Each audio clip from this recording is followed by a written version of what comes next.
안녕하세요. 군사돋보기입니다. 우리 한국의 K9 자주포를 조롱하며 K9을 압도한다 큰소리쳤던 중국의 PLZ-05 자주포가 실전에서 제대로 크게 얻어맞게 될 것 같습니다.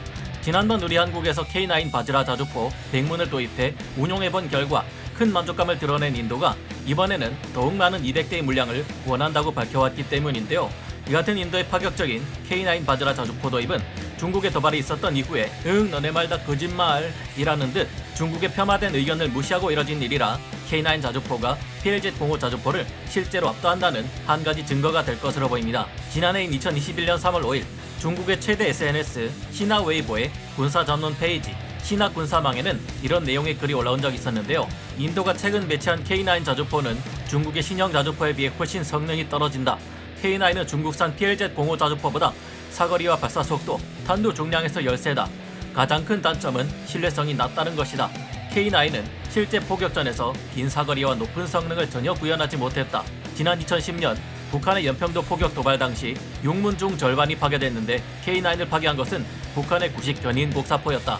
일부 국가가 K9을 구매한 것은 순전히 한국이 반도체, 자동차 생산 기술을 제공한 덕분이다. 물론 그들의 이런 말은 사실과 전혀 동떨어진 명백한 거짓말이기도 하고 우리 민족에게는 뼈아픈 기억인 연평도 포격전까지 들먹인 것이라 넘지 말아야 할 선을 넘는 지나친 도발이기도 합니다.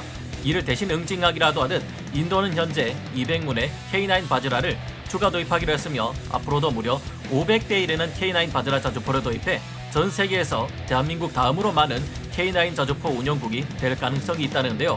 항상 중요한 타이밍에 그놈의 되지도 않는 메이크 인 인디아를 고집하는 바람에 망해버리기 일쑤였던 인도의 방산업계가 어떻게 해서 이 같은 결정을 내리게 되었는지 살펴보겠습니다. 전문가는 아니지만 해당 분야의 정보를 조사 정리했습니다. 본의 아니게 틀린 부분이 있을 수 있다는 점 양해해 주시면 감사하겠습니다.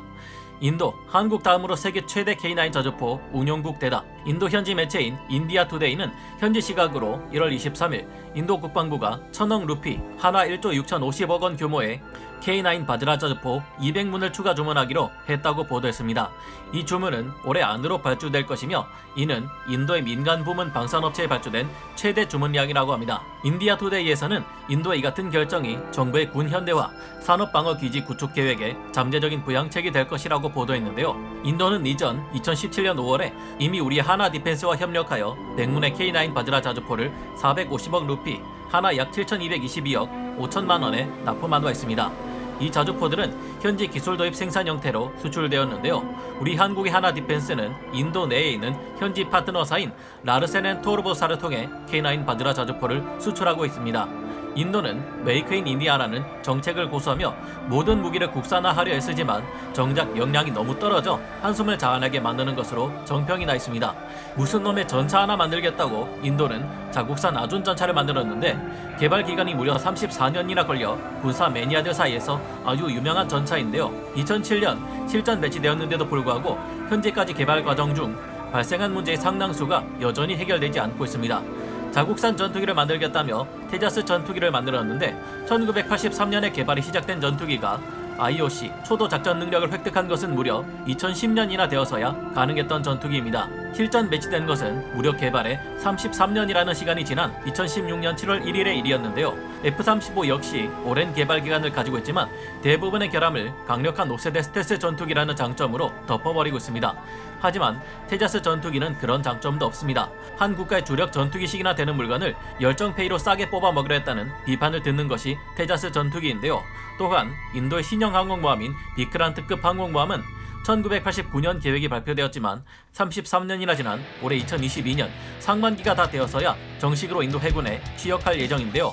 인도군의 제식 소총은 전장이 극심하게 추운 기후에 카슈미르와 히말라야가 전장이라는 점을 상정하지 않았는지 좀 추워지면 총열이 무너지고 탄창이 부서지는 인사스 소총입니다.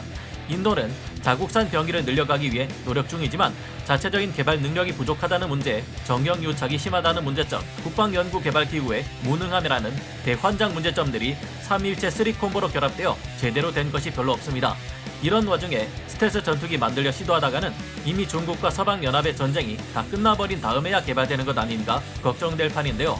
그런 반면 인도는 중국과 파키스탄이라는 만만치 않은 강적들을 상대해야 하니 큰일입니다. 그런데 한국에서 K9 바즈라 자주포를 기술 도입 생산 형태로 조달했더니 인도 역사상 한 번도 보지 못했던 일이 발생합니다. 계획된 시간보다 오히려 더 빨리 앞당겨 사업이 종료되어 예상보다 훨씬 빨리 K9 바즈라 자주포를 실전 배치할 수 있었던 것인데요.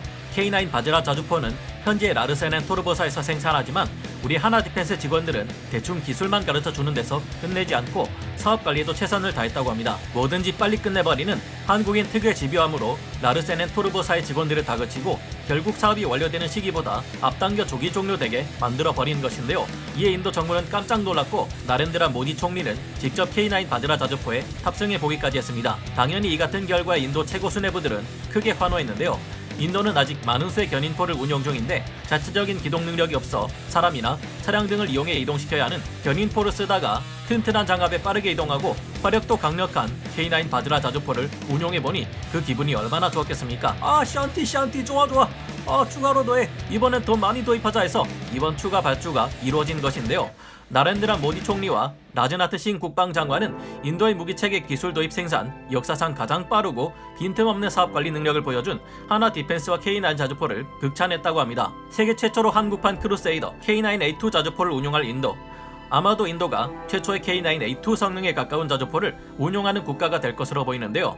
우리 국군이 연평도 포격전을 겪은 이후 북한의 갱도 포병에 대해 신속한 대응 및 조기 제압 능력을 부여한 K9A2는 이전의 K9 자주포나 K9A1 자주포에 비해 훨씬 강력해진 능력을 가지고 있습니다. K9A2는 미국의 M1299 얼카와 같은 새로 개량되거나 개발되는 자주포들의 추세에 맞춰 자동화 화포 기술을 확보했는데요. K9A2는 위치 확인, 재원 계산, 방열, 송탄 및 장전, 신관 장입과 사격까지 거의 모든 과정이 자동화된 무인 포탑으로 구성됩니다. K9의 차대나 기동 체계는 그대로지만 탄약 장전 장치에 구조를 바꾸게 되는데요. 둔감 장약을 적용하고 장약 장전을 자동화시켜 발사 속도를 더욱 끌어올리게 됩니다. 현재 K9 자주포가 3분간 분당 최대 발사 속도 6발에서 8발 수준인 것에 비해 K9A2는 3분간 분당 최대 발사 속도를 9발에서 10발까지 끌어올릴 예정인데요. 지속 발사 속도는 4발에서 6발 수준까지 끌어올린다는 계획을 가지고 있습니다. 이와 같은 K9A2의 목표 성능은 현존 최강의 자주포라 불리는 독일의 PLH-2000보다 뛰어나고 미국에서 개발했던 전설의 차기 자주포 XM2001 크루세이더의 것과 거의 동일할 정도입니다. 발사 속도 향상을 위해 순행식 포열 및 약실도 도입 예정이라는 점에서 더욱 크루세이더 자주포를 닮아 있는데요. 이외에도 지속 사격 능력의 확보를 위한 강선 내마모 코팅, 도금 기술과 둔감 장약 기술, 주태력 최소화를 위한 연식 주태 기술이 적용됩니다. 포탑이 무인화되는 덕분에 현재 5명인 승무원도 3명으로 줄어들고 BTCS를 통해 포탑을 원격으로 제어하는 것도 검토 중입니다. 사격 지휘 체계도 자동화하여 사격 신속성을 증대시키는 연구도 진행 중인데요. 이러한 개량들이 적용되면 시뮬레이션 결과 현재 K9 자주포에 비해 K9A2의 성능은 무려 2배에서 3배까지 향상되리라 예측된 바 있습니다. 인도로 추가 수출되는 200대의 K9A2 바즈라 자주포는 여기에 자체 고장 진단 및 예측 시스템이 추가로 탑재되며 고지대에서의 작전이 수월할 수 있도록 엔진 출력도 강화시킬 계획이라고 합니다. 인도의 현지 라르센 토르보사와 함께 이루어지는 계약이기에 대당 약 80억 원, 총 1조 6,050억 원의 매출을 하나 디펜스가 전부 다 가져가는 것은 아닙니다. 하지만 핵심 부품들은 한국에서 완제품 형태로 만들어져 납품하게 되기에 하청을 맡는 국내 방산업체들의 호황이 이뤄질 것으로 보이는데요. 물론 K9이 더욱 대량으로 운용됨에 따라 규모의 경제가 이루어져 유지 보수 비용 및 업그레이드 비용도 내려갈 것입니다. 그때 이후로 5년 만인 올해 신규 주문된 K9 바즈라 자주포 200문은 내년까지 하지라에서 출시되기 시작해 2028년 이전까지 완료될 예정인데요. 이전 도입량의 2배에 달하는 규모라 인도군이 K9 바즈라의 성능에 크게 만족하고 있으며 두터운 신뢰를 가지고 있다는 것을 반증합니다. 인도군은 현재 높은 해발 고도에서 중국군과 국경을 마주하고 대립하고 있으며 이와 같은 자주포 전력의 증강 또한 날이 갈수록 커지는 중국군의 위협 때문인 것으로 알려져 있습니다. 새로운 K9 바즈라 자주포 200문은 인도와 중국의 국경지대인 라다크 지역과 시킴의 추운 사막지대에 배치될 것이라고 합니다. 하지만 인도의 K9 바즈라 자주포 도입은 여기서 끝이 아닐 것으로 전망되는데요. 인도는 2023년부터 2028년까지 200문의 K9을 추가 도입하고 기존의 노후 견인포를 대체하기 위해 앞으로도 추가 구매하는 것을 검토하고 있다고 합니다. 이렇게 되면 인도의 K9 운영 문수는 현재 확정된 300문을 넘어 앞으로 최대 400문에서 500문 이상까지 늘어날 수도 있을 것이라고 하는데요. 현재 인도는 구소련에서 제작된 M46 130mm 견인 곡사포 860문을 운용 중이며 이를 기반으로 제작한 155mm 견인 곡사포를 240문 운용하고 있습니다. 스웨덴에서 만들어진 FH 77 155mm 견인 곡사포를 운용 중이기도 하며 미국의 M777 155mm 견인 곡사포 또한 89문가량 운용 중인데요. 또한 이를 자국산으로 개량한 다누시 155mm 견인 곡사포 또한 84문을 운용 중에 있습니다. 하지만 인도는 최근 여기에 100여 문의 K9 바즈라 자주포를 추가하면서 포병 전력을 현대화시키고 있는데요. 견인포를 운용하는 것보다는 빠른 기동이 가능하면서도 정확하고 강력한 화력 지원을 퍼부을 수 있는 궤도형 자주포가 훨씬 전장에서 큰 힘을 발휘함은 분명한 사실일 겁니다. 이 많은 견인포들을 현대화된 K9A2 자주포로 대체하게 된다면 앞으로 1073대 이상의 K9 바즈라 자주포가 추가 수출될 수도 있을 텐데요. 인도가 앞으로 더욱 많은 K9 바즈라 자주포를 도입해 우리 한국에 더 많은 수출 이익을 가져다 주고 한국 다음 가는 K9의 대규모 운영국이 되어 우리에게 가장 큰 위협이기도 한 중국의 포병들을 제압하는데 K9 바즈라 자주포를 효과적으로 사용해 주었으면 하고 바라봅니다. 오늘 군사 돋보기 여기서 마치고요. 다음 시간에 다시 돌아오겠습니다. 감사합니다. 영상을 재밌게 보셨다면 구독, 좋아요, 알림 설정 부탁드리겠습니다.